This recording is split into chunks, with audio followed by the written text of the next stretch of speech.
and welcome back to Why This Film, the podcast where we catch up on a movie from your childhood, have a rewatch, and then have a good old chat about it. I'm Emily Slade, and welcome back.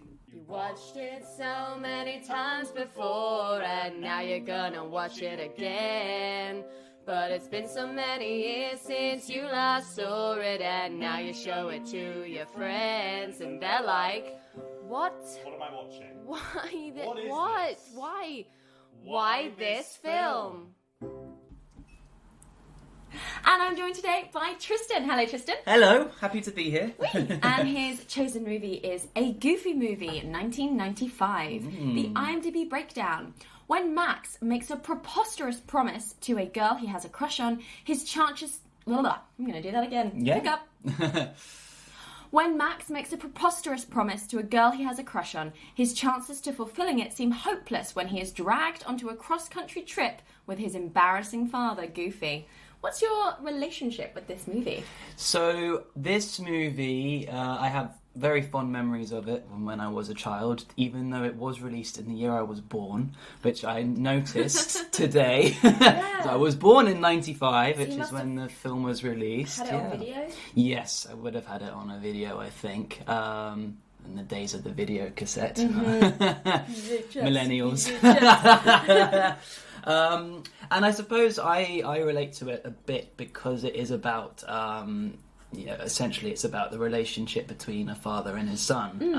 And my relationship with my own father, I think, is quite similar to Max and Goofy in the Goofy movie. So I think it sort of hit me somewhere.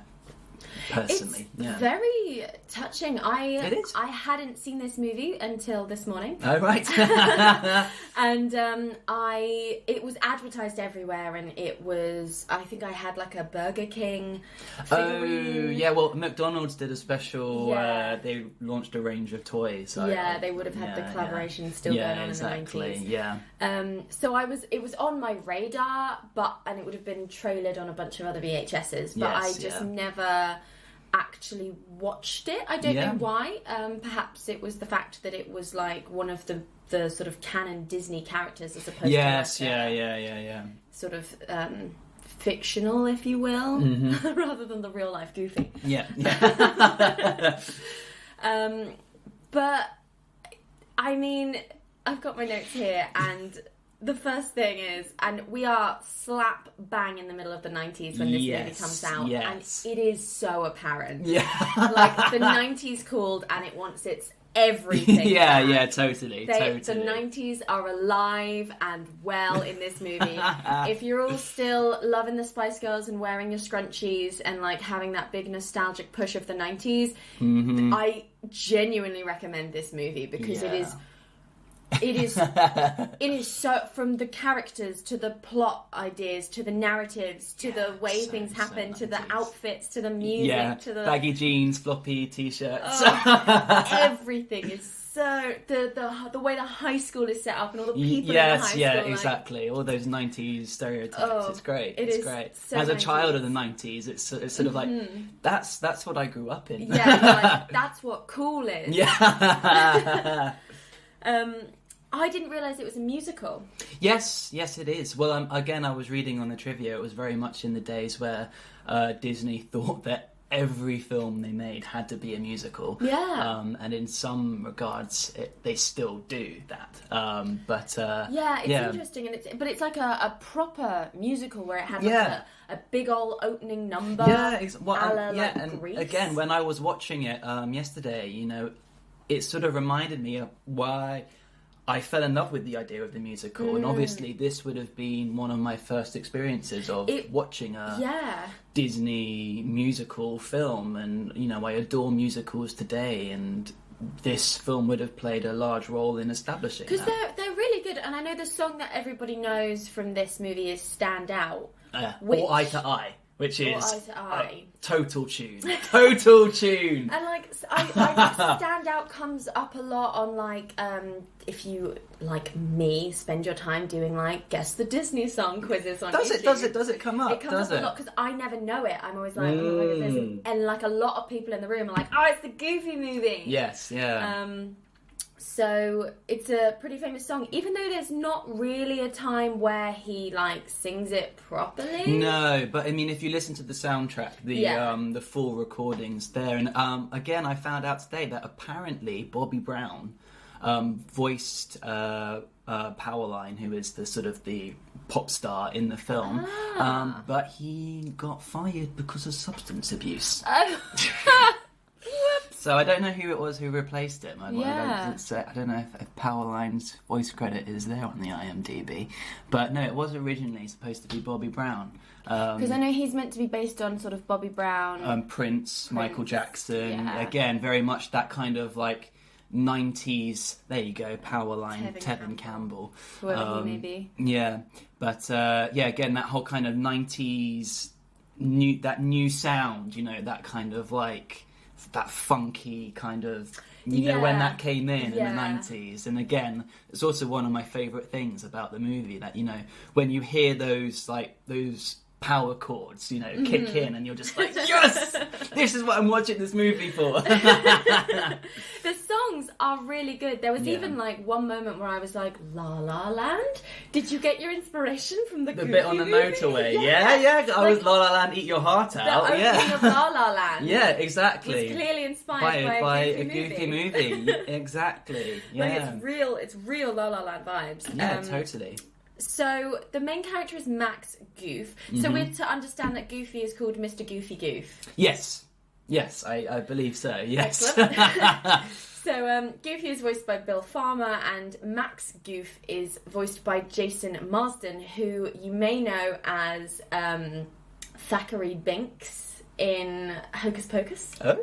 But he wasn't allowed to do his own singing because they wanted a more Broadway sound, which is a bit of a shame. Despite the fact he could sing. Can sing, yeah. Well, like they did to Zac Efron in High School Musical, and yet you hear him on The Greatest Showman. But he did sing the songs at the Comic-Con reunion. Yes, he did. Because he wanted to prove that I can sing these songs, guys. Like, it's not like I can't sing. You've got your sort of classic voiceover cast from America here with your Jim Cummings, your Wallace Shawn, your Rob Paulson, your Frank Welker, who I know as the voice of all of the lion noises in The Lion King. Oh, really? They made the lion noises with Frank and a dustbin. Oh, fantastic. And, like, sort of tiger noises as well, because lion roars weren't powerful enough for what they wanted. Love that film trivia. Fun fact. So Max is like... He's more like an in-betweener than a loser. I know they try and like push him as a loser, but I didn't find him to be that... more than anything, he's not okay within himself. And that's why he allows himself not to victim blame, to be bullied, I guess, because he doesn't necessarily do anything particularly wrong. His fucking friends are weirder than him. So he hangs out with Pete's son, PJ's voiced by Rob Paulson, who's just like, your typical sort of best friend role. Yes, yeah. Quite a small role, to be fair. And then his other friend, which is an even smaller role, is... What's even his name? What is his name? I can't remember what his name is. That's so bad. Chad? Would it have been Chad? No, it can't have been Chad. That would have been someone else. Maybe, well, he's not even on here. Even on the IMDb. Fuck, he is. Yeah. What is going on with that character? Yeah, I know. He's like a wannabe science nerd. So he's like Doc Brown, but if he was a kid.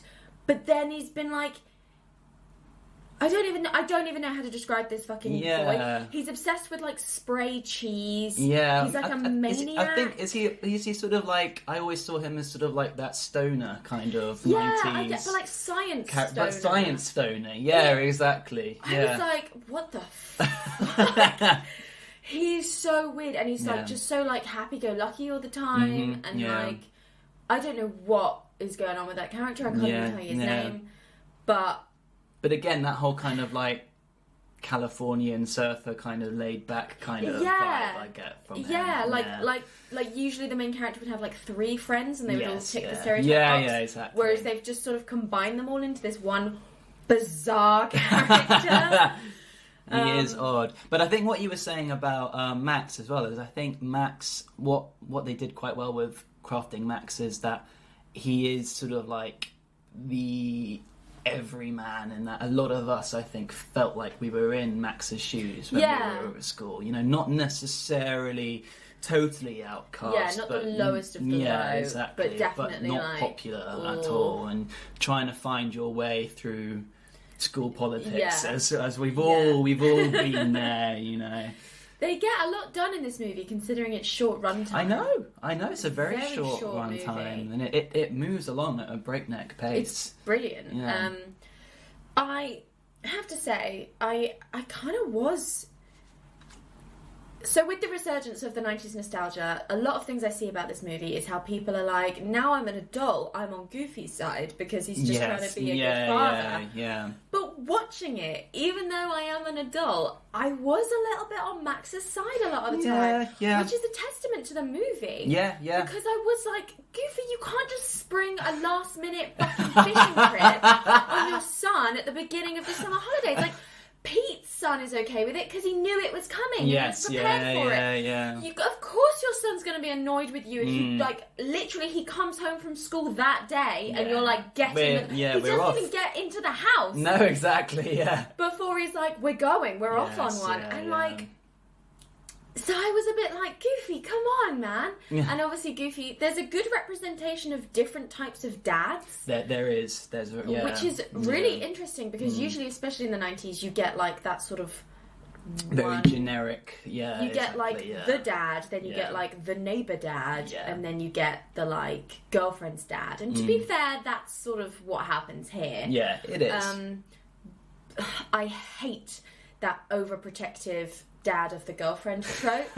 Yes, I find it like offensive. Yes, I'm why are you frightened of a boy coming to your girl? Are you like what? Like why did like I hate it.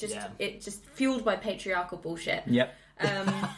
And there's here, so Max is after Roxanne. Yep. And what's sweet about this movie is that a lot of the time, and I mean they don't have the time to do it, but a lot of the time in these movies, the Max character would have been after the like cheerleader character. And Roxanne would have been the friend, and then by the end of the movie, he would have realised that Roxanne was the right one for him the whole time. Of course, that doesn't happen here. It doesn't. Roxanne is there all the whole time, and Roxanne is interested in him from the word go, like before the movie even begins.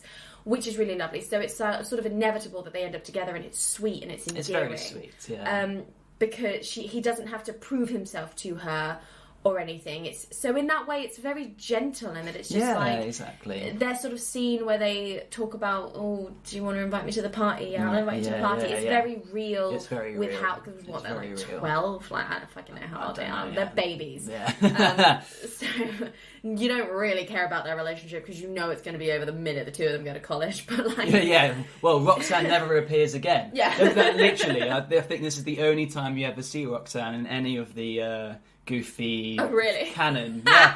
And I mean, like we see Max Goof again come back in Mickey Mouse's Twice Upon a Christmas, and there's already a new girl on the scene, and her name is Mona.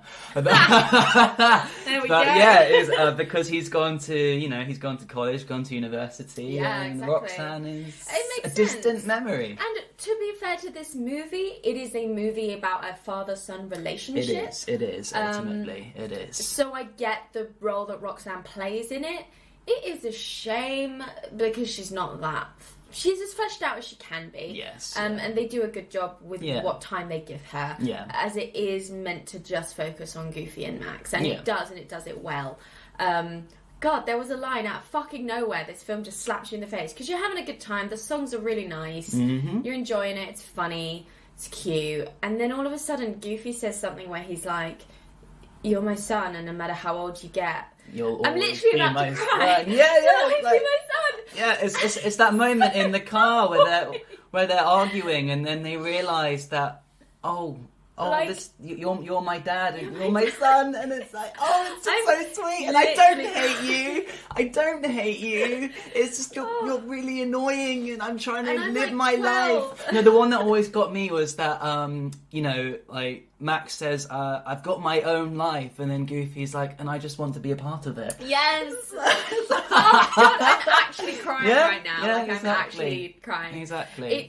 It like slaps you in the face out of absolutely nowhere. You're just suddenly like, oh my God, I need to call my parents. Yes, exactly. Yeah. Again, it's that whole kind of, again, as generations change, you know, like how your parents are suddenly out of touch with what you know as a younger person, and how they want to be a part of that, but they just can't quite don't know grasp how, and they're desperate. They're desperate to try and get it. Yeah, and they do it in the only means they know how. Yeah, so Goofy tries to relive the things he did with his own father. Exactly. With Max, and of course it doesn't work. No.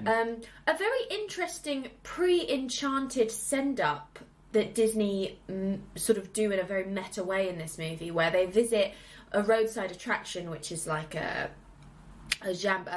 possum park, jamboree. Yeah. And it's very much digging into the country bears, or whatever that Disney. There's a Disney there is animatronic attraction in the park. There is, that's like that, and it's interesting because they're sending it up by choosing possums, which I assume are like vermin in America. I think so. And so they're making the joke where it's like, this is a shit version of the Country Bears Jamboree, whilst we understand that a teenager would have no interest in this particular part of our parks. Yeah. They still show the younger children having an alright time there. But it's still quite creepy and scary, and they make fun of the fact that the animatronics break down a lot, which we know they do in the parks. And I was just very interested with how Disney were representing themselves. And they was almost sending themselves up, but in a very safe way.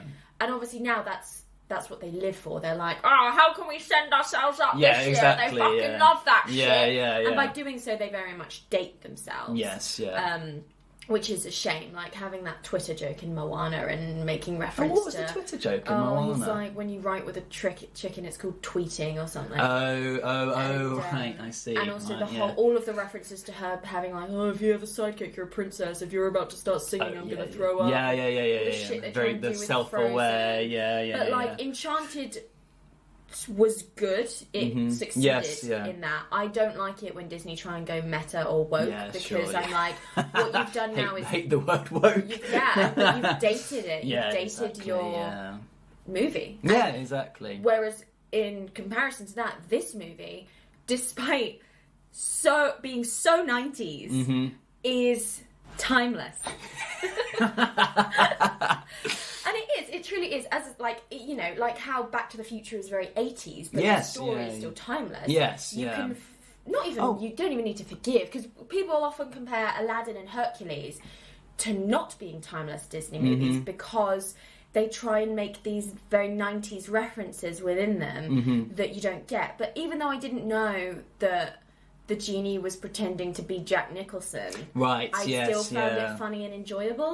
So they kind of get away with it more so than I think people give them credit for, unlike what I would argue Frozen and Moana, etc. are doing. Right, sure. But this is definitely, the story at its core is heartwarming. And, it is. It's so heartwarming. Yeah, completely timeless. You know, the moment at the end of the film as well, when, you know, like they get to the concert and, you know, they're just... Which goes off without a hitch. Yeah, I know. I was like, oh no, we're at the concert now. So the idea is that Max has basically lied to Roxanne. Yes, saying, of course. Yeah. Because instead of just being like, my dad is dragging me... This is the thing as well, and I know it's because they're children. Yes, But he's like, my dad is dragging me on this trip, so I can't go to the party anymore. And she's taking it as he just doesn't want to go to the party with her anymore. And it's like, just communicate, children! Grow up!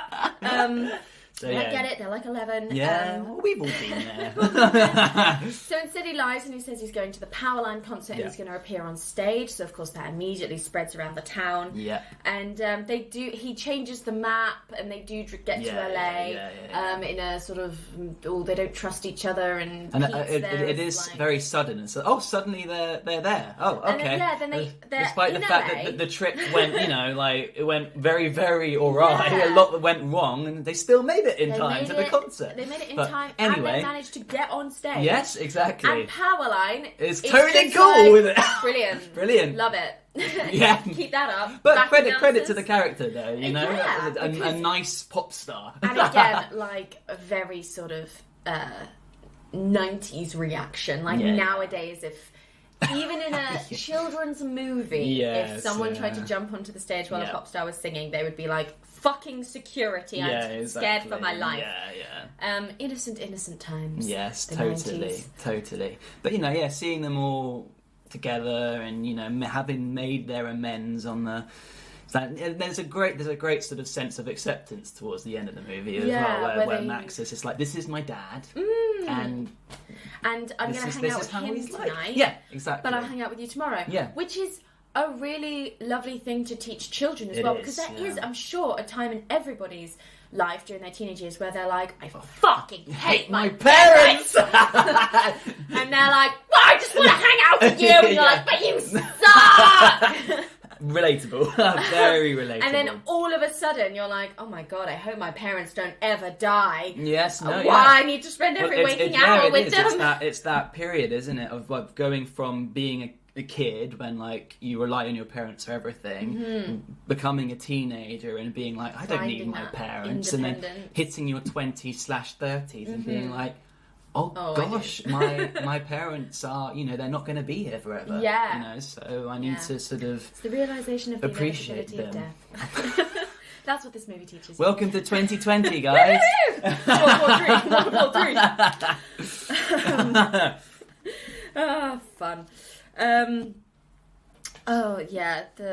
That fucking character is so weird. I was going to say as well, like I read a review which was, going on from what we were saying, how the messages in the film are sort of targeted towards that demographic, that age group, and the unfortunate thing is about it being a Disney movie and it being an animated Disney movie, at the time, that age group wouldn't have been interested in going to see the film because it's Disney and Disney is for kids and I'm not a kid because I'm 14, which is a shame. It is such a shame because you're absolutely right. Like they could really have learned. Yeah. But how they tried to do in the Phantom Menace, kids don't actually want heroes that are their own age most of the time. Yeah. Like no one was watching Phantom Menace and being like, oh, I want to be 8-year-old Anakin Skywalker at the age of 8. Yes, they were like, I want to be. I mean, there's no good characters in that movie. But, they'd rather be Han Solo. Or Luke exactly. Skywalker, like an actual hero that's doing things, and an 8-year-old can't fucking do anything. And unfortunately, for a young person such as myself, when I watched it, completely over heads. Really? Because I don't think you're completely aware of what the message of the film is. You just enjoy watching the slapstick comedy. You like to see characters fall over or do silly things. Would you watch this a lot as a kid? I think I did. Yeah. But as I was saying, earlier before we started this podcast, going back to it as an adult, and you suddenly realise, oh my gosh, so much of this movie, there's such a brilliant sense of story, and it's so relatable, and I went through all that, It must have been a really interesting one, because coming to it as an adult, I didn't really have any expectations for it. I had no real idea as to what it was about. I was surprised at how impactful it was as a message, while still being very appealing to children. Yes, it is. But, that's what Disney are very good at, unfortunately. They are, You come to most Disney movies at the age of 14, 15, and there's a whole sort of secret door that's been opened. Exactly. Where you're like, that's that's what that was about. Yeah, exactly. Which is very clever of them. Whereas, not to dick on Disney, modern Disney, but I don't think they take those sort of risks anymore. No, it's true. Which is a shame, and the sort of humour that they go for to appeal to adults still appeals to children. In that sort of, it's sort of less goofy, but and more sort of no clever. pun intended.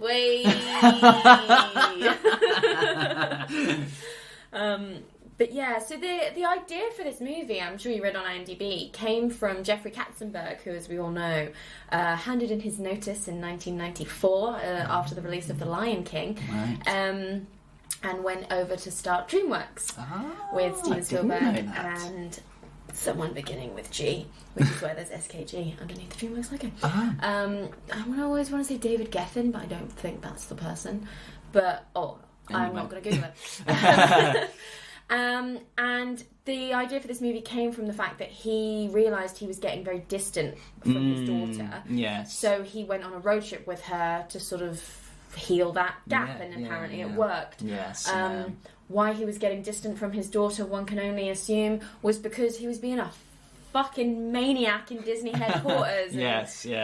Trying to be CEO. Yeah. Immediately after the CEO died in a tragic accident, and just getting telling everyone to scrap Beauty and the Beast after they've been working on it for 6 months and to start again, even though the deadline is gosh. I mean, they got an Oscar nom for it, so he kind of... Yeah. That's the trouble with Jeffrey Katzenberg, I find. Everything he does is such a dick move, but it tends to work. Yeah. So he clearly has a knack for this kind of thing. Sure. I saw him in a corridor once. He visited Shrek's Adventure to make sure we were adhering to the DreamWorks code. Oh, wow. And I saw the back of him as he disappeared. I was like... but it's an interesting idea for a movie, and clearly he would have presented it, and then someone would have said, let's put... But, I mean, it's also, single parents. I find that it's really interesting, because in the film... Max's Max's mother is very absent to the point where she's not ever even mentioned, not even acknowledged. When it first opened, the movie opens with a dream sequence, and Max is in a cornfield, and there's a woman in the distance going, Max, and I was like, oh, this is his mother. He'll be dreaming about his dead mother, and that'll establish the dead mother thing. But it's not. It's Roxanne, and the mother is never mentioned. Which is weird for Disney, because not weird that they don't have a mother, because no one in Disney has a mother. You're not allowed a mother. No mothers. It's not different in that it's oh, look, the main character only has a dad, because that's every Disney movie in existence. But it's interesting that they're focusing on that relationship instead of the dad just being there to stop the protagonist from doing the hero's quest, which is the role of every other dad in every other Disney movie. See King Triton, see the Sultan, see Maurice, so you're right, it's interesting that they really focused in on that family relationship, and that's what was important, and the romance was very much a side thing. But again, it's about that whole kind of the dad trying to fill the mother's role. And he does. Goofy. It comes onto screen hoovering in an apron. Which again, and a towel on his head. Nothing bad about that at all. But in 1995, in that sort of Fight Club era where they were getting terrified that the 90s was making men less masculine, which is not anything that ever happened and nothing for you to be afraid of. Fucking cry. It's okay. Patriarchy fucks you over too. So this movie is really presenting that sort of sensitive, understanding father that's filling both roles and is unashamedly doing so as well. Yeah, that's true. And actually, Max isn't embarrassed that his dad's hoovering. He's embarrassed because he's I'm trying to do my own thing, and you're getting in the way. It's never that I don't like that my dad has feminine traits. Which is very good and cool, and it could have been a way they went down. Very much so. Is this the first time we ever meet Max Goof? This incarnation of Max Goof, I think, he's based on a character called Goofy Jr., who is Goofy's son in a previous incarnation of the Goofy show. I can't remember what it's called, but I think it was, it was the Goof Troop. The Goof Troop, that's it, which I think was on in the 60s or 70s, I think. But though he had a different name back then, so I think it's the new, is the sort of it's rejigged. a new rejigged and updated, I think, for the 90s. Trying to present that teenager who people would have recognised in the 90s, you know, that sense of rebellion and trying to be cool and, you know, wearing your sunglasses and your baseball cap. Because there's like the second Max feels like, I'm cool, he puts on his shades and his baseball cap. Backwards, of course. Backwards, of course, yeah. Ash Ketchum style. Yeah. But then, there is a sequel to this film which went direct to video. Right. And in the sequel to the film, Max is then at college. And then there's a whole plot. I haven't actually seen the sequel, but there's a whole plot in the sequel where, again, a very relatable thing where as the child, your parent is trying to find a new lover, you know, a new partner, and that whole kind of thing of being like, oh no, why? And there's a fantastic sequence at the end of the film which I have seen, which is the whole like disco scene where Goofy's dancing with the new woman in his life, and Max is like, yeah, cool. Yeah, nice. I think already I much prefer this because like Disney have done heterosexual love so many times that it's nice to see them focus on family in this sense, exactly. We don't really see until Frozen, I want to say, like that's true off actually. The top of my head, I can't. Really... have you seen Frozen 2 yet? No, I haven't. I won't spoil it. I won't spoil it. But there's the voice. Oh. Okay. Remember that. Yeah. It's so fulfilling. It's so fulfilling when we find out who the voice is. But I won't say anymore. Nice. Yeah. Okay. It's sweet. It's very sweet, and the songs are good. They're not like, you know, they're no Let It Go. But, no, for sure. I haven't come away from it humming any of them, but I am a bit like, not Powerline songs. Come on, no! I love Powerline songs. I liked the opening. I really liked the opening song. No, the opening song like, is fantastic. It's the last day of school, so they're talking about tomorrow has so many possibilities. Yeah, exactly. And again, seeing all those different types of students. Like, you've got the jocks, you've got the nerds, you've got the cheerleaders, and the goths. The goths, exactly. Again, it's just so appealing to us as millennials because these are characters who we recognise and who we have grown up with.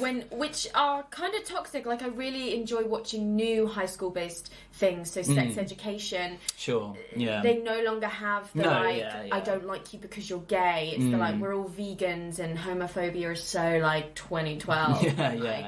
And they're just these new, they still have their problems and they still have their cliques, but they're like shifted. Yes, it's really interesting. Yeah, it is away actually. From the like the sports people and the sort of Daria setup. Yes, yeah. But yeah, do you have anything else you want to say? Watch the film if you haven't. On YouTube. Yeah, you can. You can just go and find it. And I think it will, if you are like me, a 90s baby. I think you will find yourself recognising a lot from it and really enjoying it, and it's only short. It's only a short movie. Under an hour and a half, I believe. Yeah, it's literally it's like only short. An hour 15. And again, if you do have a strong bond with your father or any parent, you know, it will serve as a reminder to you of how important your parents are. Yeah, and how important a message that is for young children. Yes, exactly. And do you think, obviously when you watched it as a child, you weren't taking in these messages, but do you think subconsciously you were? Oh, quite possibly. Yeah, I think so. I mean, like, I have a great relationship with my dad. Because of a Goofy movie. Because of a Goofy movie. No, but I mean, he, you know, I don't see him a lot of the time, you know, and, you know, we have a really, really lovely, friendly relationship, which, as I mentioned, is I think quite similar to Max and Goofy in this movie. Yeah. And it's interesting when you compare it to obviously the main sort of antagonist, if you will, is Pete, the neighbour. Yes, yeah. And his son PJ, and he talks about how PJ respects him. Yes. And Goofy's like, well, Max loves me. Yeah. And that's a very distinct difference. It that is, you're sort of it is. PJ doesn't get No. any sort of like No redemption. or like He's just gonna stay he just PJ. stays in that sort of Biff and Biff Jr. relationship, Yes, Biff yeah, and Griff relationship, Yeah, which is a shame. They also, something I was going to say, they don't really make movies with the sort of, I mean, stop me if I'm wrong, but and maybe Disney Plus will open this up a bit more, but they don't really make Mickey Mouse movies. Yeah, I know what you mean. That Yeah. sort of mouse gang. Yes, yeah. I don't know if you ever watched House of Mouse. I think I've seen a few episodes. Oh. But yeah. House of Mouse was like... I think Max actually appears in an episode of House of Mouse. Really? I Oh, think yeah, so. I think he's like a waiter alongside Yes, he Goofy. is. Yes, yeah. So House of Mouse was a nightclub run by Mickey Mouse and therefore like Donald and Goofy and Pluto and Daisy, and they were all of the sort of The staff. Disney nightclub. But then the guests would be characters from the movie. Yes, yeah. And I guess it was meta and sending themselves up, but it was done in such a wonderful way. Like, me and my sister used to quote it all the time. So, you know, the whole Gaston song is like, no one like Gaston, like Gaston. So Gaston turns up and Timon and Pumbaa are like making faces in spoons, and he's like, no one makes faces in spoons like Gaston. And then like Daisy breaks her leg, and he's like, nobody breaks a leg like Gaston. And just little things like that where they are able to take these characters out of their very often serious movie. Yeah. And just have fun with them. And they really do. I need to find it, because then obviously there's Halloween episodes where the villains Of course. take over. Oh, I love the villains ones. Yeah. And it's brilliant, and that was something that was based with the core cast, as it were. And I remember we used to have on VHS the sort of shorts with Mickey and Pluto and Donald and Goofy and Donald Duck and Mickey Mouse. There was Twice Upon a Christmas, Scrooge McDuck. They did The Prince and the Pauper. So when VHS was a thing, they took the opportunity to push these sort of movies out. But since, in the last 10 years or so, I don't think we've seen much in the same from way Mickey. that they don't really do Winnie the Pooh anymore. But they do it in like we're going to do a story about Christopher Robin as a grown-up. Yeah, we're going to do a story about yeah. A.A. Milne or something. Yeah, well, I suppose there's more focus now on the actual humans opposed to these sort of like anthropomorphic animal. Because I wonder if they'd be able to sell a Mickey Mouse movie in the way It's that they true. used to. In the It's same way true. that... Remember when the Muppets were the best literary adaptations across the board, and now they're making Muppet movies again, where the Muppets just do stuff. Yeah, but with more humans. But with much more humans, yeah. And I guess it is that kind of weird thing, isn't it? Because even watching the Goofy movie, you're kind of like, ooh, this is a bit odd, because they're all dogs, because they live in a universe where they're all dogs. And you get different types of dog in different careers. Like there's even when they're on the motorway, there's a car that goes past which is filled with nuns who are dogs. And so it is a sort of like, it's a weird crossover, and like, I feel weird sort of that I have a bit of a crush on Roxanne, because she's like, a dog. She's like the Caramel Bunny and Lola Rabbit. She's very... She's like Ariana Grande before Ariana Grande. Yeah. She's very, especially in the opening where Max is imagining her. Oh yes, she's in this like Fay Ray white dress, and she's like lounging on the floor, like paint me like one of your French girls vibes. And immediately I was like, like a sort of disgruntled Maggie Smith, sort of like.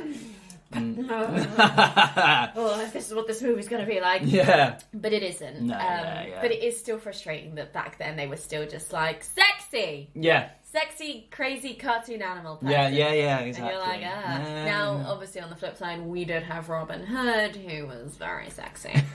Fox Robin Hood. Didn't wear any trousers. No. But yeah. It's sweet. Watch it. It's a really lovely film. It's a really lovely film. Yeah, with some wonderful songs, and even if Emily doesn't like the Powerline songs, I'm sure you will. Oh, I do. I do like them. I just can't remember them, even though I only watched it like an hour ago. There's a fantastic, actually. I'm not sure if it was at the Comic-Con reunion, but there's like a music festival or something where they're in the desert. It's a bit like Burning Man. I don't think it is Burning Man, but they do absolutely fantastic tribute to the Powerline concert, because these guys wear these costumes where they look like the characters and they perform the songs, and it's really funny actually because you can see like adults, you know, who were sort of like in their late 20s, 30s, who have kids, have brought their kids along, and the kids are sweet. just watching it like going, what on earth?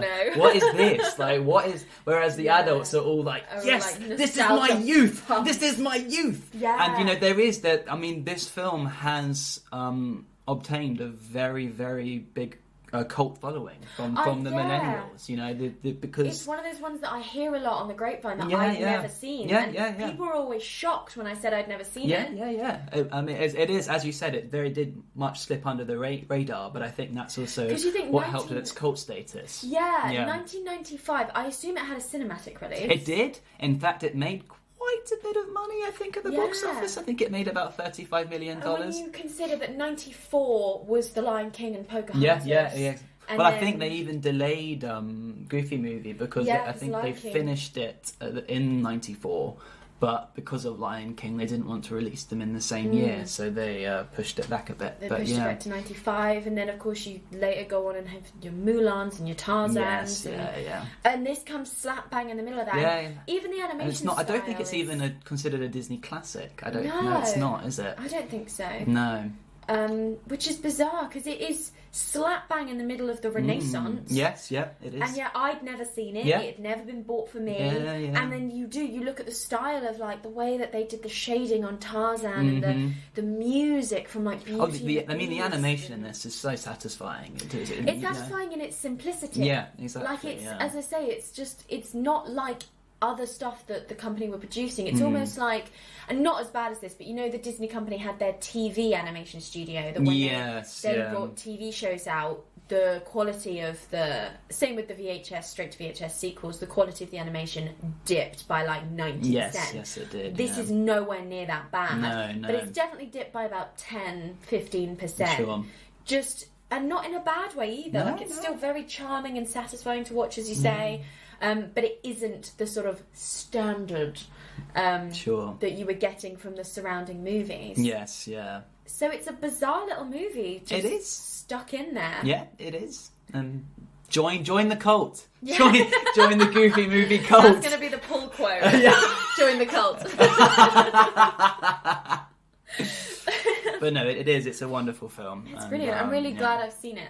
Oh, I'm pleased. And I think, you know, if it was on TV, I wouldn't turn it off. No, yeah. Well, it is. It's one of those movies where you're like, oh, yeah, I fancy a bit of light entertainment. I'll watch Yeah, you it. can And stick then it on in the you get background. very drawn into it. Yeah, you know? it's lovely. Thank you. No, so much. I had so much fun doing that. Yeah. Do you have anything you want to plug? Where can we find you on social media? So all my social media is at I am Tribs with a Z. I am on Instagram and Twitter. Give me a follow if you like. I've just done a Christmas show, which was great fun playing Archie the Mouse. Could have been Disney, but it wasn't. And yeah, I'm quite excited to see what 2020 will bring. We've got auditions for films coming up, but yeah, that's me. Yeah. Yay. Thank you. Yeah. You can find Why This Film on Instagram, we're on Twitter, we're on Facebook at Why This Film Podcast, and you can email into us at whythisfilmpodcast@gmail.com if you watched the Goofy movie, if you've never watched a Goofy movie, if you keep calling it the Goofy movie instead of a Goofy movie, which is what it is, which is what I keep doing. Then let us know.